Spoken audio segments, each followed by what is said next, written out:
নমস্কার বন্ধুরা, আজকে আমি রান্না করে দেখাচ্ছি আপনাদেরকে একটা নতুন জিনিস। এটা হচ্ছে এই যে পটলটা আমি এভাবে ছাড়িয়েছি, মানে যে একটু খোসা থাকবে এইভাবে ছাড়াতে হবে, আর ওপরে সবুজ অংশটা একটু ঘষে নিতে হবে, এই যে ঠিক এরকম করে। তারপরে ওটাকে জল থেকে ভালো করে নিংড়ে ঝুরঝুরে করে নিয়ে নিতে হবে যেরকম। এটা দিয়ে আমি একটা ধোকার ডালনা করব। আপনারা তো ছোলার ডালের ধোকার ডালনা খেয়েছেন, আরও অনেকের অনেক ডালনা খেয়েছেন, কিন্তু একবার যদি আপনারা এই পটলের সবুজ অংশটা দিয়ে ধোকার ডালনা করে খান, দেখবেন কি স্বাদ, অসম্ভব সুন্দর হয়। ধোকাটা খেতেও খুব ভালো লাগে। এর সাথে একটা আলু দিয়ে দেবো, এর সাথে একটা আলু দিলে তবে ভালো হবে। আলুটাকে একইভাবে গ্রেট করে জল থেকে ভালো করে নিংড়ে নিচ্ছি। আলুটাকে 2-3 বার করে ধুয়ে নিতে হবে। এই যে মানে যতটা পরিমাণ আপনারা পটল দেবেন ঠিক ততটা পরিমাণেই আলুটা দেবেন, সমান সমান থাকবে।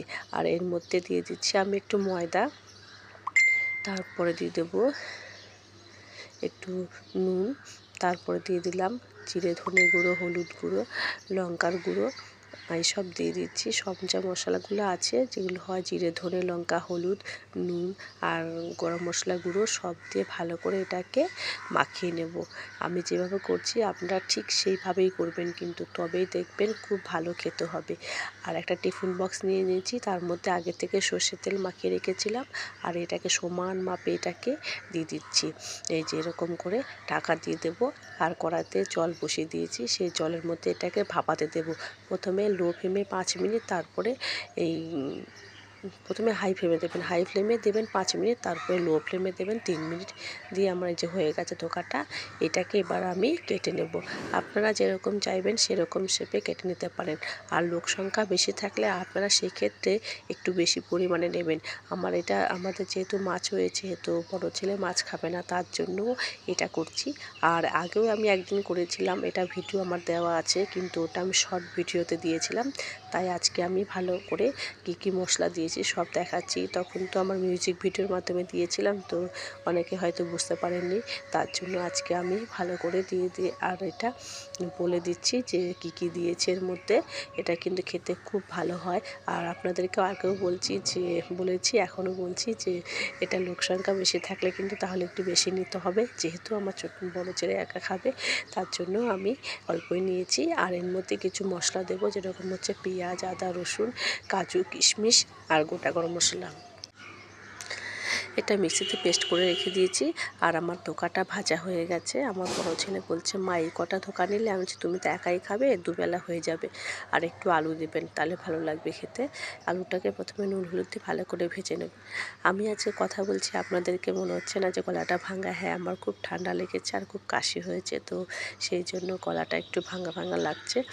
আর একটু তেজপাতা আর গোটা জিরে ফোড়ন দিয়ে দিচ্ছি। সর্ষের তেলের মধ্যে করবেন, খুব ভালো লাগবে খেতে আর অসম্ভব টেস্ট হয়। এটা যে পটলের সামান্য সবুজ অংশ দিয়ে যে করা হচ্ছে, আর পটলগুলো তো থেকেই যাচ্ছে, আপনারা ওটা দিয়েও আরেকটা জিনিস রান্না করতে পারবেন।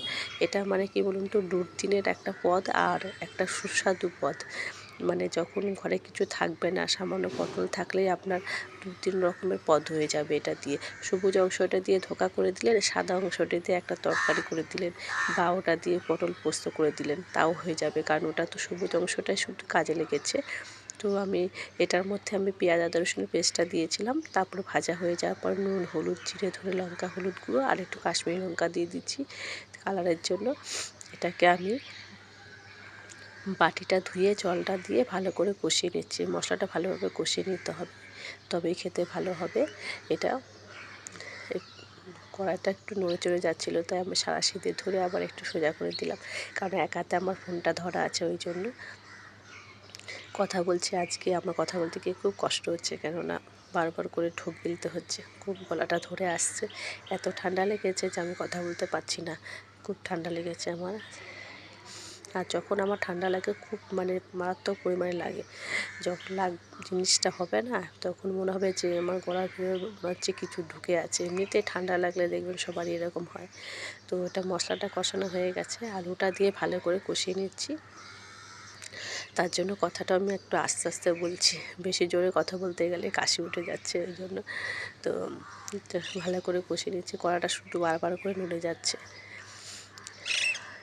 আর এবার আমার মশলা কষানো হয়ে গেছে, এর মধ্যে আমি জল দিয়ে দিচ্ছি। এই যে জল দিয়ে ভালো করে ঝোলটাকে ফুটিয়ে নিয়েছি, আলুটা সেদ্ধ হয়ে গেছে। এবার আমি ভেজে রাখা যে ধোকাগুলো সেইগুলো দিয়ে দিচ্ছি। খেতে কিন্তু অসম্ভব ভালো হয়। আর এটা ঝোলটা বেশি রাখবেন না, তাহলে ভালো লাগবে খেতে। একটু ঘন ঘন হবে, ভালো লাগবে। আর কিছু দেবো না এর মধ্যে, শুধু একটু এর উপর দিয়ে একটু গরম মশলা ছড়িয়ে দেবো। তো এটা হয়ে এসছে, এবার নামিয়ে দেবো। কালারটাও ভালো এসছে আর খেতেও কিন্তু ভালো হয় এটা। আপনারা নিরামিষভাবে করলে পেঁয়াজ আদা রসুন দেবেন না, তাহলেই হবে। এই যে কেমন হয়েছে আপনাদেরকে একটা ধোকা তুলে আপনাকে দেখাচ্ছে। এই যে যদি ভিডিওটা ভালো লাগে তাহলে অবশ্যই একটা লাইক ও শেয়ার করে দেবেন। সবাই ভালো থাকবেন, সুস্থ থাকবেন, সাবধানে থাকবেন। আর অবশ্যই এইভাবে রান্না করে একদিন খাবেন, খেয়ে আমাকে বলবেন, কমেন্টসে জানাবেন যে কেমন হয়েছে খেতে।